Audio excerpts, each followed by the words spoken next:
Hi అండి, welcome to YR kitchen and vlogs. నేను రేవతి. సమ్మర్లో పొయ్యి దగ్గర ఎక్కువసేపు ఉండకుండా ఈజీగా చేసుకునే వంటకాల్లో ఈ సొరకాయ కూర కూడా ఒకటి. సొరకాయ ఎండాకాలంలో తీసుకోవడం వల్ల బాడీ డీహైడ్రేట్ అవ్వకుండా చూసుకోవచ్చు. ఇలాంటి కూరల్లో చాలామంది మిరపకాయలకు బదులుగా మిరప్పొడిని వాడుతూ ఉంటారు. కానీ అలా వాడడం వల్ల స్మెల్, టేస్ట్ మారిపోతుంది. ఎందుకంటే తినేటప్పుడు తొక్కలు తగులుతూ ఉంటే నచ్చదనమాట చాలామందికి. అలా తొక్కలు తగలకుండా మిరపకాయలని ఎలా వాడుకోవాలో ఈ వీడియోలో చెప్తాను. స్కిప్ చేయకుండా చివరి వరకు చూసేయండి.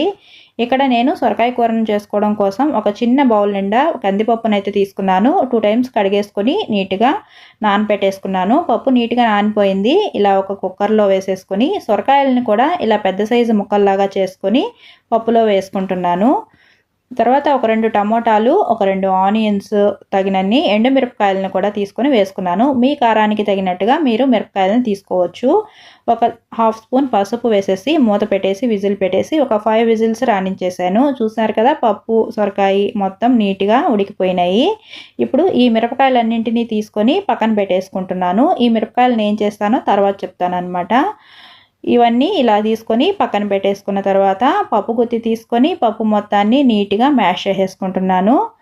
ముక్కలు అక్కడక్కడ తగులుతూ ఉంటేనే బాగుంటుంది. మాకైతే అలాగే ఇష్టం. అందుకే సొరకాయ ముక్కల్ని పూర్తిగా మ్యాష్ చేయట్లేదు. తగినంత ఉప్పు వేసేసుకొని ఒక చిన్న సైజు నిమ్మకాయ అంతా చింతపండుని తీసుకొని గుజ్జు తీసుకొని వేసుకుంటున్నాను. ఇప్పుడు ఈ మిరపకాయలన్నింటినీ ఇలా ప్యూరీ లాగా చేసుకున్నాను. నేనైతే మిక్సీకి వేయలేదండి, చేత్తోనే నలుపుకొని కొంచెం వాటర్ వేసుకొని పిప్పినంతా తీసేసుకొని ఆ వచ్చిన గుజ్జునైతే ఇందులో వేసుకుంటున్నాను. ఇలా చేయడం వల్ల తొక్కలు తగలకుండా చాలా నీట్గా ఉంటుంది కూర. ఈ టిప్ని మీరు ఎలాంటి కూరలలోనైనా యూస్ చేసుకోవచ్చు. ఇలా పప్పులు చేసుకునేటప్పుడు చాలామందికి ఎండుమిర్చి, పచ్చిమిర్చి తొక్కలు తగులుతుంటే అస్సలు నచ్చదనమాట. అలాంటప్పుడు ఇలా ట్రై చేయండి. మిక్సీకి వేస్తే మొత్తం పేస్ట్ లాగా అయిపోతుంది, బాగోదు.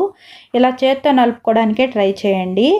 తర్వాత పోపు పెట్టుకోవడానికి ఇలా కొంచెం ఆయిల్ వేసుకుంటున్నాను.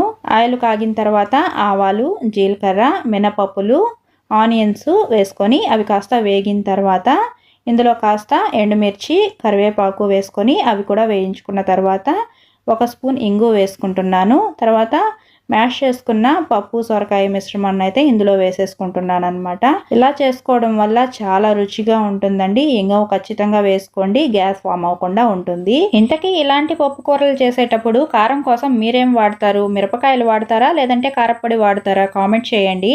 ఒకవేళ మిరపకాయలు వాడితే ఈ టిప్ యూస్ చేసి చూడండి. ఇలాంటి సొరకాయ, బీరకాయలని ఈ సమ్మర్లో యూస్ చేసుకుంటే మన బాడీ డీహైడ్రేట్ అవ్వకుండా చాలా బాగుంటుంది. ఈ వీడియో నచ్చితే లైక్ చేయండి, ఛానల్ని సబ్స్క్రైబ్ చేసుకోండి. మరో మంచి వీడియోతో మళ్ళీ కలుద్దాం. Bye friends.